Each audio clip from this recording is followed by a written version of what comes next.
En toute vérité, 11h midi sur Sud Radio, Alexandre Devecchio. En toute vérité, chaque dimanche entre 11h et midi sur Sud Radio, sécurité, économie numérique, immigration, écologie. Pendant 1 heure chaque semaine, nous débattons sans tabou des grands enjeux pour la France d'aujourd'hui et de demain. Cette semaine, nous recevons l'écrivain et essayiste Laurent Oberton qui viendra nous parler de son dernier livre, Guérilla 3, chez Magnus Éditions, mais aussi de la tragique affaire Lola et de ses conséquences. Avec la France Orange Mécanique, Oberton avait été l'un des premiers à décrire l'ensauvagement de la France. L'épouvantable meurtre de Lola est-il le symptôme ultime de cette décadence? Est-ce aussi la dernière possibilité d'un sursaut? La France se dirige-t-elle tout droit vers la guerre civile? L'auteur de Guérilla la souhaite-t-elle ou la redoute-t-il? Tout de suite les réponses de Laurent Oberton en toute vérité. En toute vérité sur Sud Radio, Alexandre Devecchio. Laurent Oberton, bonjour. Bonjour. Merci d'être avec nous sur Sud Radio. Vous êtes l'auteur de la trilogie Guérilla, dont le dernier chapitre vient de paraître aux éditions Magnus et qui décrit une France plongée dans le chaos et la guerre civile. Nous allons bien sûr évoquer ce livre avec vous, mais d'abord je voudrais revenir à votre premier livre, La France Orange Mécanique, paru il y a une dizaine d'années déjà. Vous étiez alors l'un des premiers à décrire crûment ce que vous avez appelé l'ensauvagement de la France. Le meurtre de Lola, est-ce un fait divers, particulièrement sordide et tragique, comme certains l'affirment, ou le symptôme ultime de la violence systémique qui touche le pays et que vous avez décrit dans votre livre? Malheureusement, oui, moi je pense que c'est un symptôme d'une nation malade. Et elle l'était déjà il y a 10 ans, hein, elle l'était même avant. Le livre s'appuyait déjà sur des données qui remontaient à un certain nombre d'années. Et effectivement, c'est la barbarie pure, celle qu'on ne veut pas voir, celle qu'on ne veut plus décrire, celle qui se résume d'habitude à une ligne de faits divers. Mais sous cette réalité clinique qui finit par être si banale qu'on fait avec, qu'on s'y habitue, eh bien il y a la réalité des victimes. Et c'est celle que déjà à l'époque j'avais voulu porter. J'étais allé sur les plateaux de télévision en disant excusez-moi de vous déranger, il y a 200 viols par jour dans ce pays, peut-être ce serait bien qu'on en parle. Et évidemment, il est arrivé ce qui m'est arrivé, j'ai été traité de tous les noms et j'ai disparu du paysage médiatique. Et c'est ce qui se passe aujourd'hui avec Lola, c'est-à-dire que si il n'y avait pas eu cette mobilisation importante sur les réseaux sociaux, si on n'avait pas parlé, si on n'avait pas raconté ce qui s'était passé, cette gamine, personne ne la connaîtrait, on n'aurait pas vu son visage, on n'aurait pas connu les faits, un énième scandale sur les OQTF. Et on serait passé complètement à côté. Et une fois de plus, Monsieur Moyen devant sa télévision n'aurait rien vu, n'aurait rien su. C'est ça que je reproche à nos grands médias aujourd'hui, c'est de pas parler de ces faits qui sont dramatiques et très préoccupants. On rappelle que Lola, une jeune fille de 12 ans, a été enlevée, violée, torturée par une ressortissante algérienne en situation irrégulière. Ceci étant dit, beaucoup expliquent que c'était quelqu'un qui était probablement déséquilibré psychologiquement. Qu'est-ce que vous leur répondez ? C'est possible. J'imagine qu'il ne faut pas un équilibre psychique éloquent pour en arriver là. Donc c'est très possible, mais ça pose quand même un certain nombre de questions.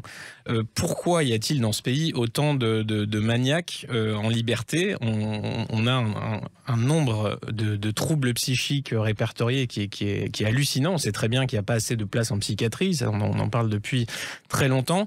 Et on sait très bien que les personnes issues de l'immigration, de cette immigration récente, présentent une prévalence bien plus élevée que la moyenne à ces troubles psychiques. Donc c'est aussi un vrai débat qui doit être porté, qui ne l'est jamais non plus.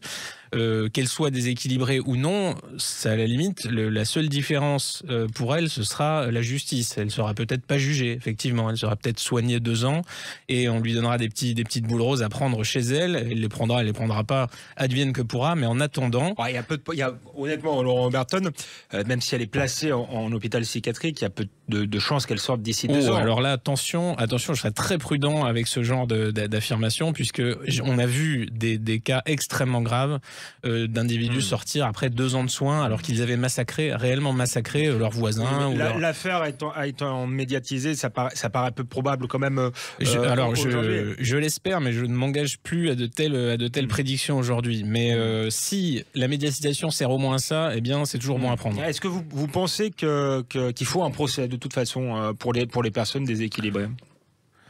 Alors oui, il faudrait qu'il y ait un procès, même si la personne est irresponsable. Il faut qu'on comprenne tout ce qui s'est passé, pourquoi ça s'est passé, puisqu'elle n'est pas seule. Cette personne, même si elle a des problèmes psychiques et tout ce qu'on veut, il y a une défaillance majeure de l'État. Les OQTF sont un gag gigantesque. On sait que un député Renaissance affirmait qu'il y avait 700 000 personnes sur notre territoire frappées par une OQTF, une obligation de quitter le territoire français, qu'il y a peut-être 3000 places en rétention, que Darmanin va en créer 300. Il y en a 300 par jour d'OQTF. Comment on fait? C'est pas tenable, c'est pas possible. 5% à peine des OQTF sont exécutés, ça n'a aucun sens. Et c'est ce que je dénonce avant tout.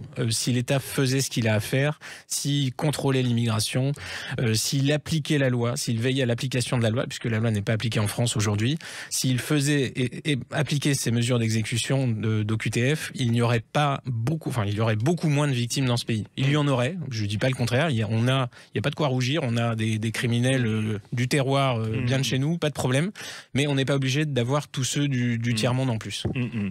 Vous décriviez dans la France Orange Mécanique, et la réalité vous a plutôt donné raison, un état de violence en réalité systémique. Je crois que vous êtes même le premier à avoir parlé d'ensauvagement bien avant Gérald Darmanin. Comment est-ce qu'on arrive là? Quel est le processus qui a conduit finalement la France à devenir un pays ultra-violent? C'est vrai, une des thèses principales du livre, c'est de dire que c'est pas une insécurité ordinaire. On n'est pas sur je sais pas, un vol lucratif, les mafias, des choses qu'on a connues depuis longtemps. On a un nouveau type de violence, d'ultra-violence, gratuite. Là, apparemment, le crime qui visait la petite Lola, vraiment, en tout cas, n'avait pas de motif pécuniaire, on va dire. Et ces violences, ces types qui sont tabassés pour rien, pour un regard, pour une cigarette, on entend ça tous les jours. Il y a 120 coups de couteau par jour officiellement recensés dans ce pays. Des actes de violence complètement fous et incompréhensibles pour rien. On est dans une société qui s'est complètement atomisée, qui s'est tribalisée, et les auteurs de tels faits, ce qui est très préoccupant, ne semblent jamais prendre conscience, ou peut-être juste pour se faire bien voir de la justice, mais ne semblent jamais prendre conscience de leurs actes, de la gravité de leurs actes. Ça les amuse. On voit souvent au tribunal des types qui sont jugés pour des trucs abominables, qui ont massacré quelqu'un à un coup de pied, alors qu'il était inconscient et qu'il sera paralysé à vie. On les voit sourire, on les voit s'amuser. Et on comprend pas en fait ce qui se passe dans ce pays. Pourquoi il y a un tel décalage entre ces individus? C'est pour ça qu'on parle d'ensauvagement. Parce que quelqu'un qui fait ça n'a plus rien de civilisé. Il s'est exclu lui-même de la société. Et est-ce que vous aviez été aussi l'un des premiers à faire le lien entre immigration et insécurité systémique? Est-ce que cette insécurité, elle se résume à l'immigration? Vous avez parlé de problème de civilisation, quasiment. Est-ce que ce problème de l'immigration précipite la crise finalement du pays, ou est-ce qu'il vient se greffer sur une crise plus large de l'autorité? Il y a un problème de justice au départ, c'est sûr, c'est certain. Quand je dis que la loi n'est pas appliquée, il faut vraiment aller dans un tribunal et constater. Le code pénal est toujours rappelé à l'accusé, quel que soit le fait. On lui dit, normalement, pour de tels faits, vous risqueriez tant d'années de prison. Mais normalement, et la justice n'est pas normale, elle l'admet elle-même, et les réquisitions seront toujours inférieures, les condamnations encore inférieures, l'exécution de la peine, n'en parlons pas, les aménagements derrière, enfin, tout a été complètement démantelé. Donc c'est une première chose. Et en plus, effectivement, aujourd'hui, à peu près les 2/3 des crimes et délits sont commis par des individus issus de l'immigration. Pas seulement les étrangers, les individus immigrés de première génération, seconde génération, y participent aussi beaucoup. C'est un fait massif. Ça ne veut pas du tout dire que les immigrés sont majoritairement criminels, mais ça veut dire que la criminalité est majoritairement le fait d'individus issus de l'immigration. Et ça, je pense que c'est ce qui explique le grand tabou derrière la sécurité, et qu'on a... c'est pour ça qu'on le nie aussi farouchement et aussi violemment, et que les lanceurs d'alerte comme moi ont été à ce point accusés de les trucs habituels, faire le jeu les heures sombres, etc. Mais maintenant, non. Si on continue à nier l'obstacle qui arrive, on est comme dans le Titanic, on voit l'iceberg et on se dit non, ça va bien se passer. Moi, c'est pas ce que je préconise. Il faut que le débat existe. parce que c'est ça, il n'a pas lieu pour l'instant. Eh bien, il va avoir lieu sur cette antenne, puisque on continuera à en parler après une courte pause. On parlera également de votre livre Guérilla 3, troisième chapitre de la trilogie. On se retrouve après une courte pause sur Sud Radio avec Laurent Oberton en toute vérité. En toute vérité, 11h midi sur Sud Radio, Alexandre Devecchio. Nous sommes de retour sur Sud Radio en toute vérité avec Laurent Oberton qui vient nous parler ce matin de son nouveau livre Guérilla 3, mais qui nous parle également de cette affaire Lola qui a choqué toute la France et qui repose ce débat sur l'insécurité systémique, sur le lien entre l'insécurité et l'immigration. On en parlait avant la pause. Laurent Oberton a été un des premiers à faire ce constat-là, en faisant sauter un certain nombre de tabous dans son livre La France Orange Mécanique. Laurent Oberton, vous avez écrit une tribune parue jeudi dans l'hebdomadaire Valeurs Actuelles, intitulée Et puis il y a eu Lola. Vous semblez penser que cette affaire, aussi sordide soit-elle, est peut-être aussi l'ultime possibilité pour la France de prendre conscience de la violence et de se révolter contre cette violence. Vous écrivez: si rien n'est fait maintenant, rien ne le sera jamais. Est-ce que l'affaire Lola peut être un tournant salutaire ? Quand se passe une telle horreur comme ça qui heurte tous les Français très profondément, on ne peut qu'espérer que cette victime ne serve pas à rien et se transforme en sursaut, et qu'on se dise mais qu'est-ce qui ne va pas dans ce pays, c'est fini, qu'est-ce qu'on peut faire, et que ça mette une certaine pression sur nos responsables qui jusque-là se contentaient très bien de ce taux d'exécution ridicule des OQTF. J'en reviens encore là-dessus, mais c'est tellement monstrueux. Macron, au début de son mandat, avait affirmé qu'il voulait 100% des OQTF exécutés. On sait que vers l'Algérie aujourd'hui on doit être à 0,2%, quelque chose comme ça, ce qui est complètement vertigineux. On est quand même un pays développé, on peut se faire respecter des pays avec lesquels on a des accords. Et là, c'est pas du tout le cas. Donc, tout ce qu'on peut espérer dans cette mobilisation autour de cette affaire, c'est que elle évite, elle épargne d'autres Lola, parce qu'il y en aura d'autres. On le sait, c'est sûr. Étant donné la réaction aujourd'hui de nos responsables et des grands médias qui parlent d'indécence, qui disent c'est pas le moment, il faut pas en parler, il faut pas récupérer. On sait très bien que rien ne sera fait, ou si peu. Il y aura peut-être un peu de communication. Peut-être on changera le nom de l'OQTF, on trouvera des choses comme ça, mais rien ne sera fait et ça va continuer. Et qu'est-ce que vous répondez à ceux qui parlent de récupération aujourd'hui de ce crime ?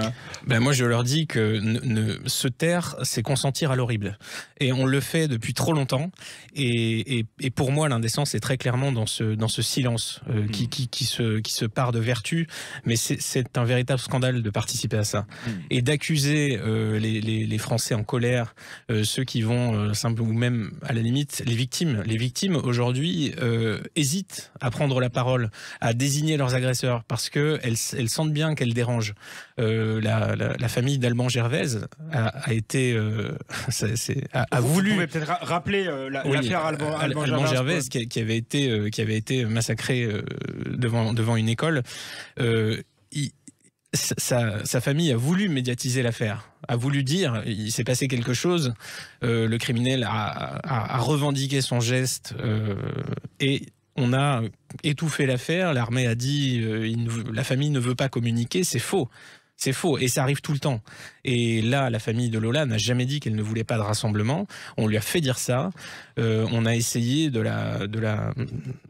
on a encore essayé d'étouffer cette affaire. On essaiera. De toute façon, l'insécurité, c'est ça. C'est un combat entre des faits qui sont massifs. Il y a 900 coups et blessures par jour en France aujourd'hui. Ce sont les chiffres officiels du gouvernement. Il y a 220 violences sexuelles tous les jours en France. Les homicides sont à un pic record depuis les attentats de 2016. Et tout ça passe quasiment inaperçu. Donc, Laurent Oberton, vous étiez à la marche blanche de ce jeudi pour Lola. Pourquoi avoir participé à cette marche ? C'était important pour vous ? Oui, c'était important parce que à un moment, les commentaires un peu désespérés du style ça sert à rien. Le problème, c'est que si tous les gens qui disent ça sert à rien avaient été hier à ce rassemblement, eh bien, ça aurait servi à quelque chose, ça aurait fait bouger les choses inévitablement. Et il y a une passivité, une résignation face à l'horreur qui me terrifie encore bien plus que le reste. Le Français a un petit peu renoncé, à sa mission de citoyen élémentaire.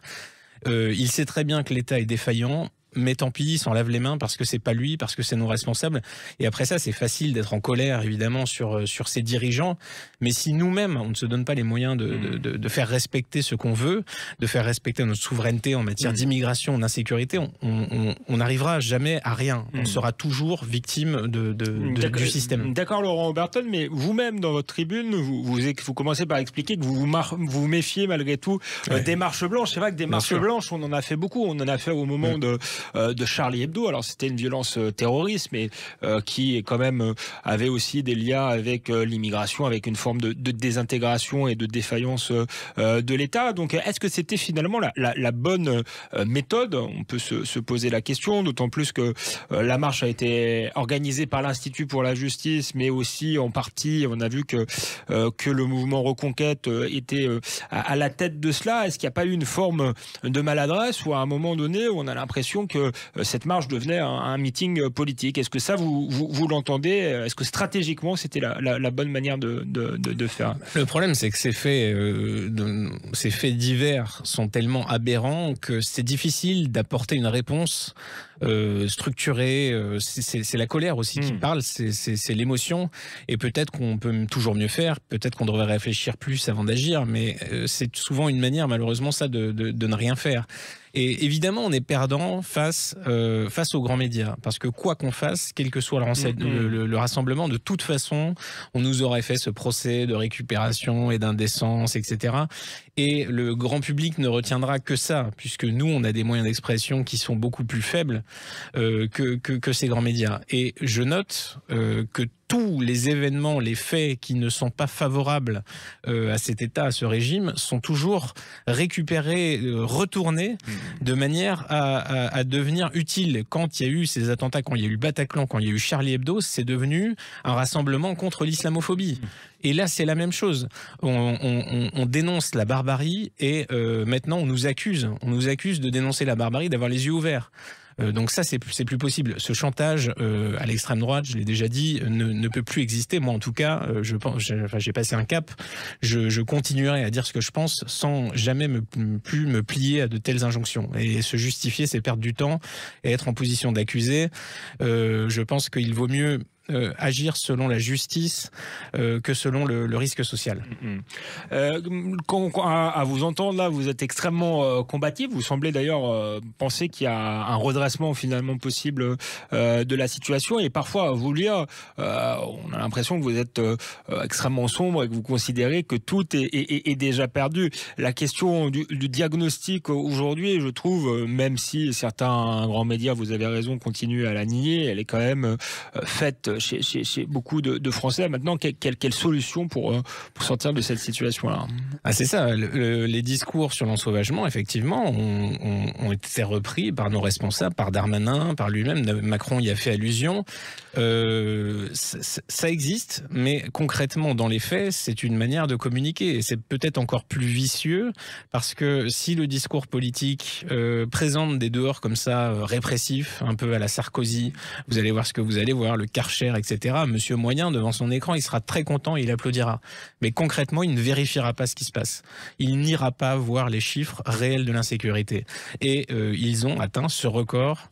Le record vraiment des coups et blessures est absolu. On peut le vérifier sur le site du ministère de l'Intérieur, comme celui des violences sexuelles d'ailleurs. Et que monsieur Darmanin soit encore en poste avec de tels faits, avec ce qui vient de se passer, que monsieur Dupond-Moretti soit très tranquille aussi, alors qu'il y a des types qui font du karting dans ces prisons, c'est absolument aberrant.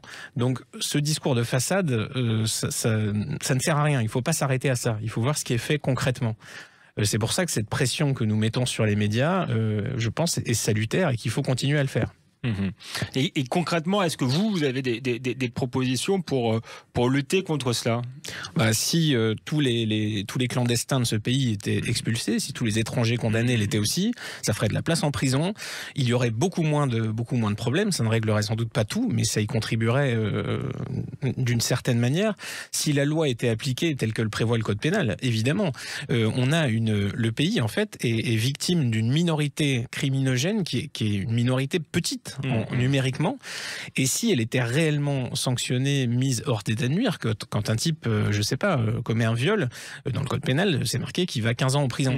S'il allait 15 ans en prison, il y aurait beaucoup moins de victimes, parce que la réalité aujourd'hui, c'est qu'un violeur va y passer peut-être 5 ans, dans le meilleur des cas, en prison. Et donc, il recommencera. Et donc, ces archis multirécidivistes endurcis, ce sont eux qui font très mal à cette société. Vous avez beaucoup mis en cause le politique, sans doute à juste titre, son manque de volonté politique, mais est-ce qu'il y a un problème de justice, hein? C'est aussi, depuis qu'on se parle, vous l'avez répété, que les peines ne sont pas appliquées. Est-ce qu'il y a un problème avec la corporation des juges, disons-le? Alors, il y en a un, c'est sûr. Alors, quelle est sa cause exacte? C'est toujours très difficile à dire, parce que les juges vous diront ce sont les institutions qui sont compliquées à changer, on n'a pas les moyens, on n'a pas assez de place partout, donc il nous faut beaucoup plus.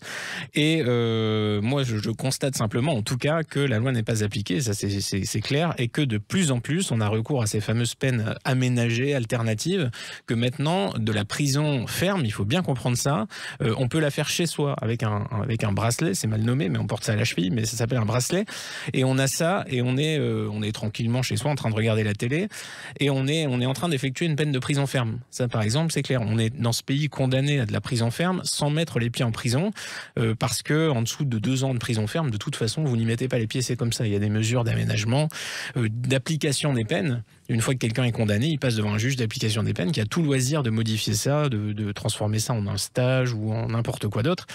Et le message non seulement est désastreux pour les victimes qui n'ont plus du tout envie de porter plainte pour se retrouver face à ça. Je vous rappelle que à peu près 1% des violeurs dans ce pays sont condamnés. Et que 10% seulement des victimes de viol portent plainte. Ce sont des chiffres qui sont hallucinants et qui montrent à quel point le système est en faillite complète. Donc il y aurait une réforme énorme à faire là-dedans, mais peut-être en commençant par des peines planchées, là pour le coup vraiment sérieusement dissuasives. Merci Laurent Oberton. On continue à parler d'insécurité, de Lola. On parle aussi de votre livre Guérilla 3. Est-ce que finalement la conséquence de cette impuissance de l'État, est-ce que ça va pas être la guerre civile dans quelques temps? On vous pose la question après une courte pause. Laurent Oberton sur Sud Radio, en toute vérité. En toute vérité, 11h midi sur Sud Radio, Alexandre Devecchio. Nous sommes de retour sur Sud Radio en toute vérité avec Laurent Oberton. Nous parlons de cette affaire Lola qui secoue la France, de l'insécurité. Il nous a parlé de la France Orange Mécanique qui nous a rappelé son constat de violence systémique dans le pays. J'aimerais aussi qu'on parle de votre nouveau livre, Laurent Oberton, le dernier chapitre de votre trilogie, Guérilla. Et finalement, c'est une trilogie qui décrit la guerre civile en France. Est-ce que c'est de la science-fiction? Est-ce que c'est de l'anticipation? Voire un cri d'alerte, parce que ce sera ce qui nous guette si justement nous n'arrivons pas à résoudre ce problème de violence systémique que vous dénoncez depuis votre premier livre.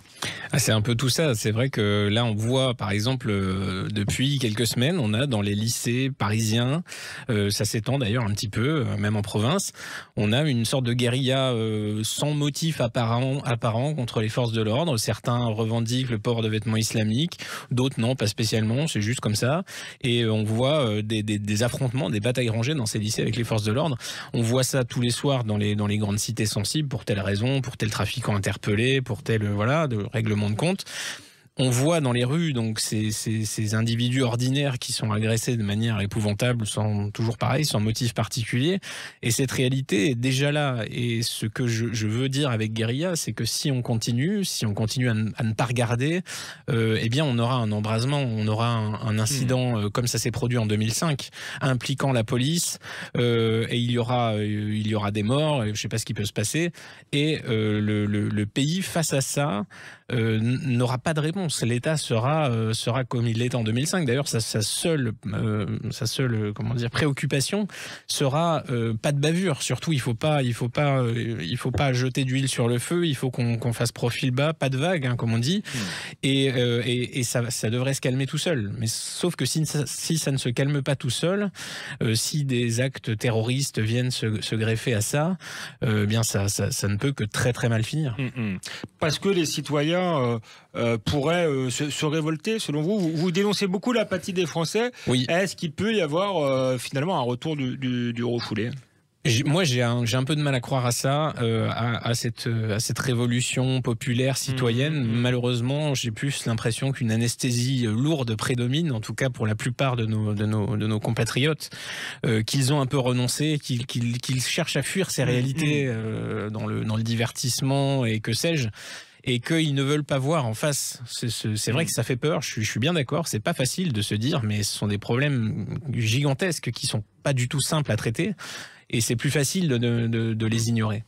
Mais c'est peut-être aussi l'ambiguïté de votre propos. Je lis vos livres et en même temps je vous écoute. Là, vous avez beaucoup dit finalement il faut rebâtir un État fort capable de faire appliquer la loi. La force doit revenir à la loi. Quand on vous écoute, quand on vous lit sur la guerre civile notamment, on a parfois l'impression que vous la souhaitiez. La guerre civile, que vous souhaitez une réaction des Français. Est-ce que c'est le cas ? Est-ce que il y a cette ambiguïté-là chez vous, Laurent Berton ? Une réaction des Français est tout à fait souhaitable, mais pour moi, la violence en politique n'est pas jamais une bonne stratégie, une bonne chose, tout ce qu'on peut imaginer. Et justement, j'espère conjurer le sort avec ce livre et j'espère initier une réaction pour que ça ne se produise pas, évidemment, parce que je pense qu'on a absolument tout à perdre là-dedans, que personne n'est prêt à vivre des scènes comme celles que je décris à grande échelle. Et d'ailleurs, je parle d'un embrasement dans les banlieues, mais ça pourrait être une cause économique, énergétique, ça pourrait être une crise mondiale, je ne sais pas. Mais ce que je veux bien montrer à Monsieur Moyen, c'est qu'il n'est pas prêt. Il est trop dépendant, il a tout confié à l'État, il a tout abandonné. Sa sécurité d'ailleurs qui n'est pas assurée, mais c'est pas grave, on laisse le monopole à l'État. Monsieur Moyen lui-même ne prend aucune mesure personnelle. À vous écouter, quelles sont les mesures personnelles ? Il faut qu'on s'arme, Laurent Berton ?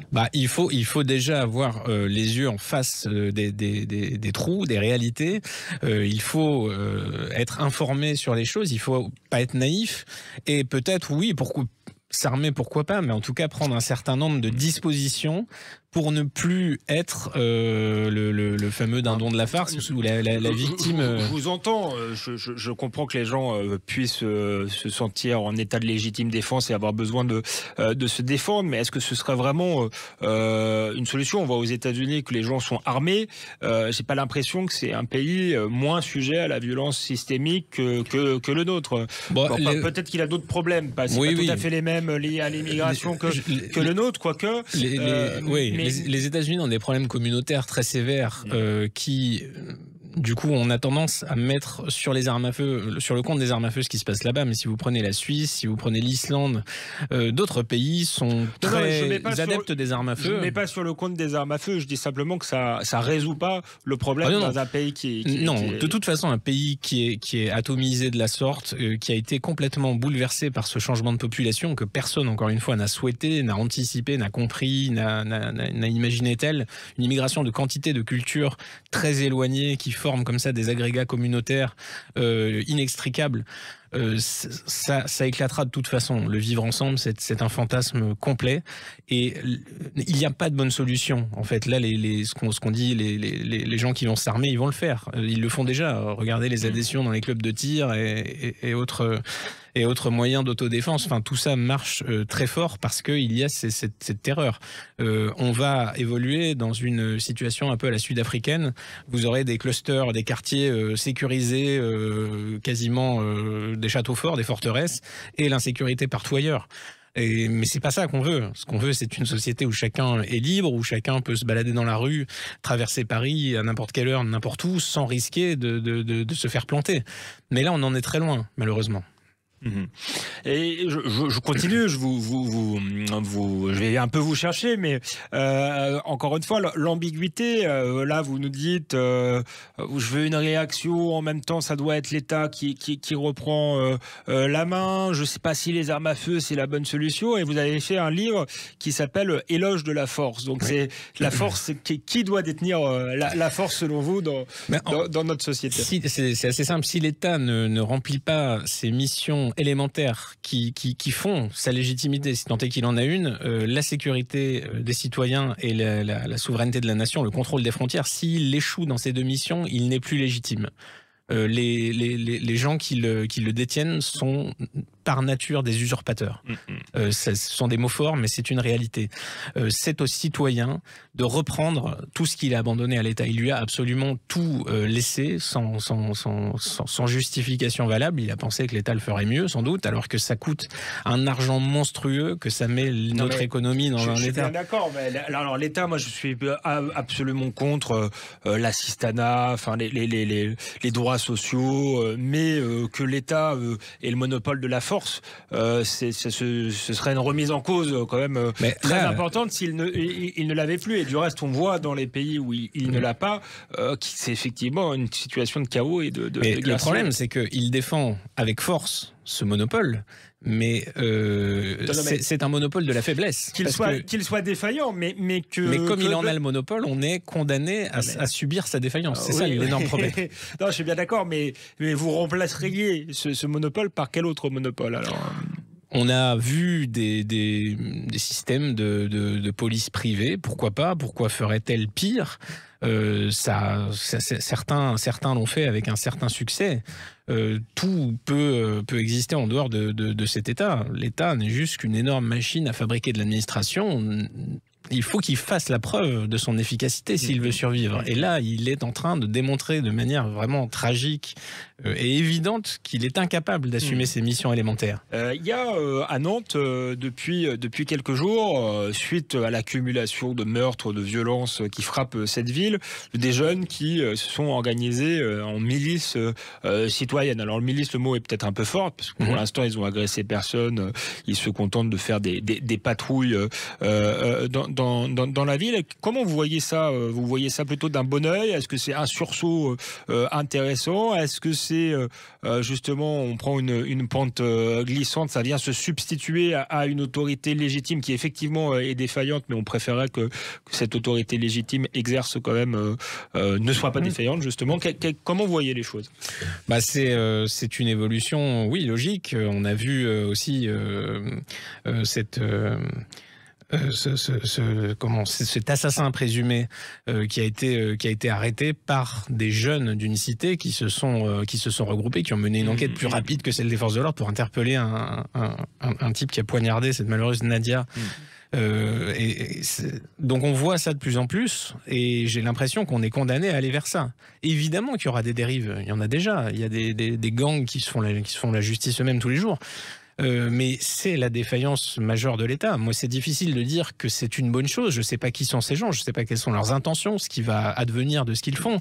Mais je pense que chaque citoyen a ce devoir, que la solution est bien plus proche de nous-mêmes que de l'État aujourd'hui. À ce devoir de s'interroger sur sa survie, sur sa protection de lui-même, de ses biens, des siens, et de trouver des moyens de se substituer à son état de dépendance, qui est vraiment fatal aujourd'hui. Avant d'en arriver là, bien sûr, je suis pas contre le fait que les gens s'informent, se prennent en main, mais peut-être avant d'en arriver aux milices privées, est-ce qu'il n'y a vraiment pas de solution politique, Laurent Berton? Je sais que vous allez, on y reviendra, mais vous avez écrit un livre qui s'appelle Game Over, où vous expliquez que tout est foutu, en quelque sorte. Mais est-ce que ce que vous prenez, c'est pas tout simplement le retour à l'état de nature? Alors, c'est très difficile d'imaginer une solution politique, puisque l'intérêt de la politique est justement de bénéficier d'un État énorme, d'un État qui va croître éternellement, qui va prendre de plus en plus d'argent public pour des motifs de moins en moins précis. Et c'est ce qui se passe. L'État est énorme aujourd'hui et il y a une inertie qui est telle dans ce mécanisme que n'importe quel politique qui annoncerait « moi je vais prendre la tête de l'État, je vais tout dégraisser, il n'y aura plus d'éducation nationale, il n'y aura plus un sou pour les médias, pour la culture et pour tout le reste et on gardera juste les missions régaliennes élémentaires, à peu près 3% du PIB et tout l'argent vous sera rendu, là vous aurez du pouvoir d'achat comme jamais vous n'en avez eu », eh bien celui-là se heurtera à un barrage médiatique, politique énorme et a très peu de chances d'y survivre. Il aura contre lui toute la Constitution, la juridiction, enfin absolument tout. Donc c'est très compliqué d'imaginer ça. Merci Laurent Oberton. On continue effectivement à discuter de l'avenir de la France. Allons-nous plonger dans le chaos, dans la guerre civile? Faut-il moins ou plus d'État? Est-ce que la solution c'est la dictature? Puisque dans votre livre Guérilla 3, on rappelle chez Magnus Éditions, vous parlez de la dictature. On parle de tout ça après une dernière page de pause. Merci Laurent Oberton. À tout de suite sur Sud Radio en toute vérité. En toute vérité, 11h midi sur Sud Radio, Alexandre Devecchio.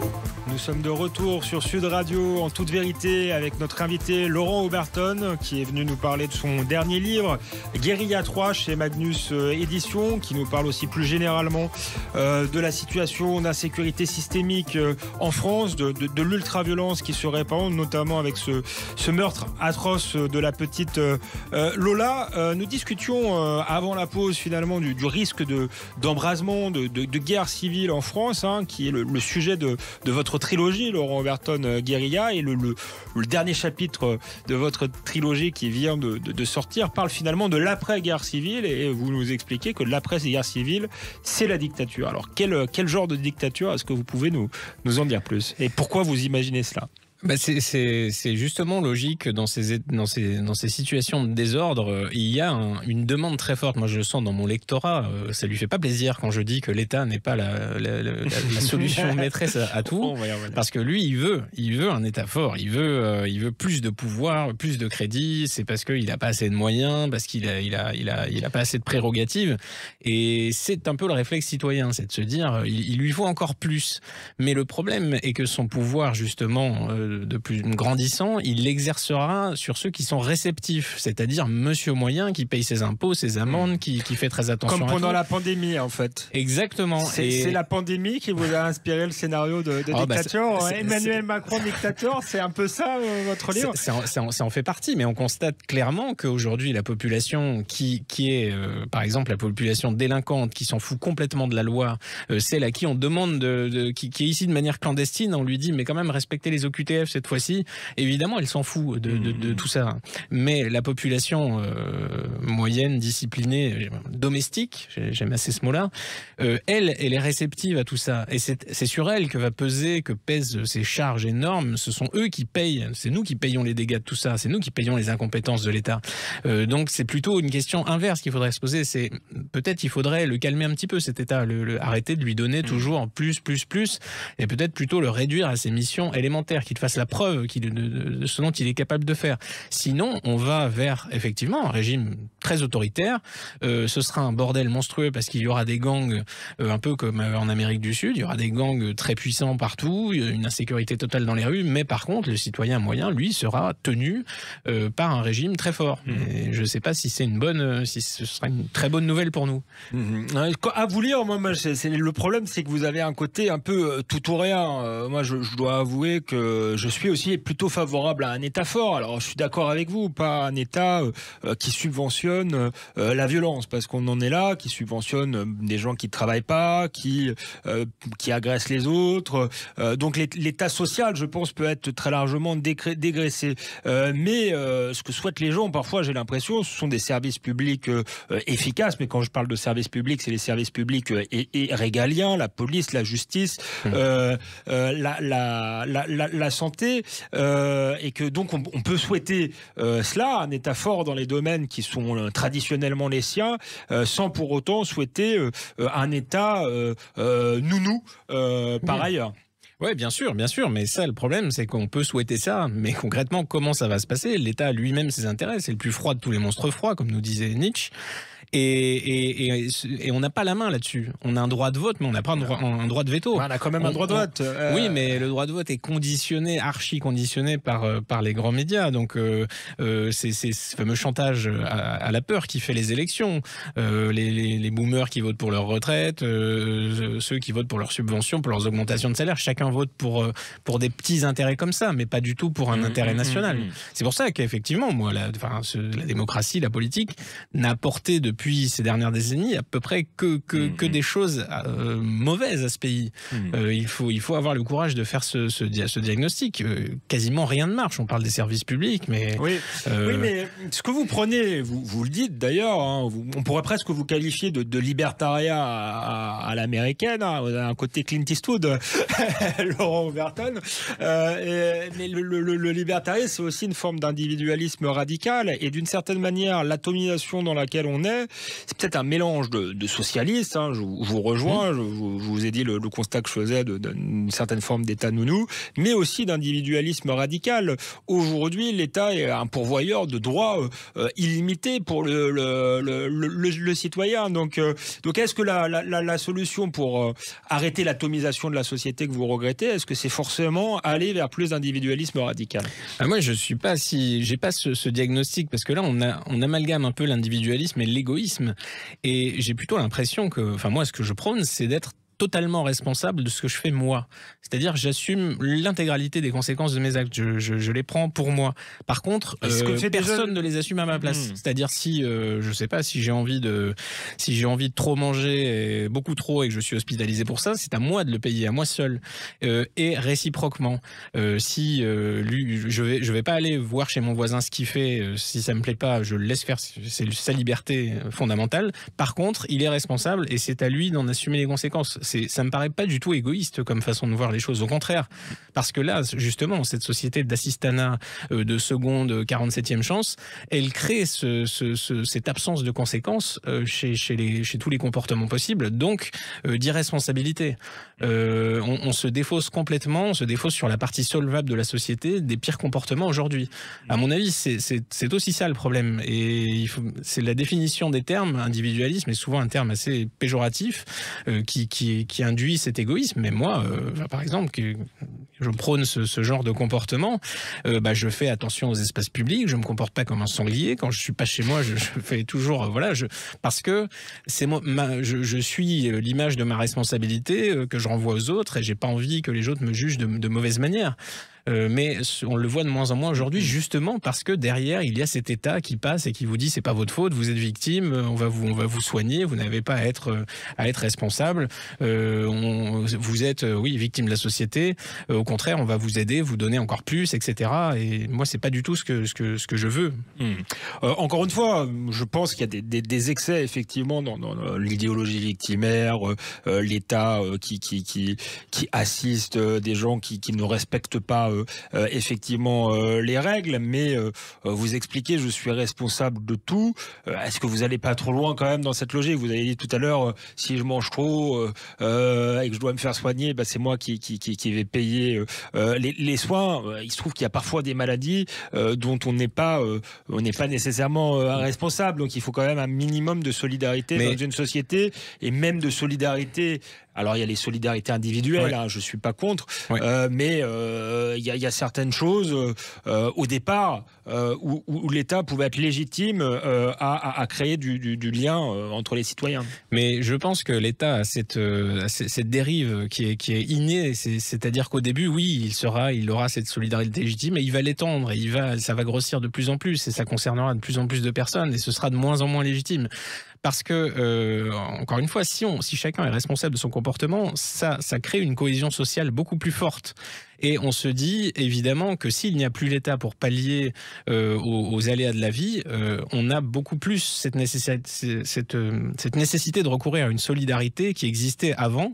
Se dire, quelqu'un est victime du sort, il a une maladie, il n'a pas de chance, donc on va l'aider. Parce que l'État ne va pas le faire à notre place. Là maintenant, comme l'État le fait à notre place, on ne le fait pas. Je vais vous dire, Laurent Oberton, moi je crois que vous vous croyez un peu trop à la bonté de l'être humain d'une certaine manière. Parce que si effectivement, je peux vous rejoindre sur certains points, mais si vraiment l'homme est laissé à l'état de la nature, est-ce que vous croyez qu'il va s'organiser pour créer une société où il y aura du lien, des formes de solidarité entre les gens, ou est-ce qu'on va être dans la loi du plus fort, justement? Et c'est là, ce qui me gêne dans votre discours, c'est que parfois j'ai l'impression que vous êtes un antidémocrate radical quand même, et que vous êtes favorable à la loi du plus fort quand vous faites l'éloge de la force. Alors justement, la bonté, je n'y crois pas du tout. Je crois que ça n'existe pas, que nous formons des calculs plus ou moins conscients, et que quand nous aidons notre prochain, nous le faisons d'abord pour nous-mêmes, pour l'image que nous allons renvoyer, et c'est ce qui permet aux sociétés d'exister. C'est pour ça qu'on se comporte bien vis-à-vis des autres, qu'on fait attention, parce qu'on a envie d'être bien vu et d'avoir une estime sociale. Et quand on est avec des personnes avec qui on partage ces référentiels, ça se passe bien. Il y a énormément de quartiers qui sont occupés par des personnes tout à fait normales, et on peut peut-être dire qu'elles sont individualistes parce qu'elles ont chacun leur train de vie, elles n'empiètent pas sur ceux des autres, mais il n'y a jamais d'incident, il n'y a pas besoin de police particulière, tout se passe très bien, et ça a existé, la France a été celle-ci. Mais ça, c'est la question des flux migratoires, hein. On y revient, et je vois pas comment on peut l'arrêter individuellement, sans police, sans justice, sans maîtrise des frontières. Ça, c'est certain que là, on est plus dans la gestion de l'urgence, que le mal est déjà là, et que peut-être s'il y avait une suppression radicale des appâts sociaux, il y aurait une inversion complète, tout aussi radicale des flux migratoires, mais peut-être pas, ça ne suffirait peut-être pas, effectivement. Qu'à un moment, il faut se poser la question, quelle population veut-on? Donc, par extension, quelle société aura-t-on? L'émission touche à sa fin, peut-être... non, c'est vraiment la fin, excusez-moi, ce sera donc votre dernier mot, Laurent Oberton. Merci d'avoir été avec nous. Merci à vous. On a bien sûr une pensée pour Lola et sa famille, en espérant que cela n'arrive plus jamais. Je vous retrouve la semaine prochaine pour un nouveau numéro de En toute vérité, et je vous laisse avec les informations. À bientôt.